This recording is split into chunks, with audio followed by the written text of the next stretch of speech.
बेकरियां वाले रहिंदे मेरे ही सवाली वे, मेरियां बनाते लोग सेवियां रुमाली वे।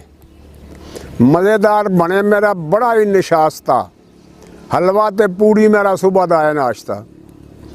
चौल गवांदे ने जिथों आके जिंदगी दा हुंदा है आगाज़ नहीं, उत्थे जाके लोग मैनू मारदे आवाज़ नहीं।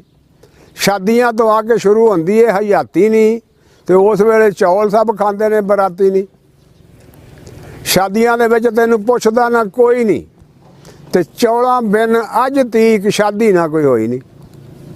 शादियां दे विच तैनू पुछदा ना कोई नहीं, चौलां बिन अज तीक शादी ना कोई होई नहीं। ते शादी विच करे जे कोई तेरा इस्तेमाल नहीं, ते पूंजदे ने लोकी हत्थ समझ के रुमाल नहीं।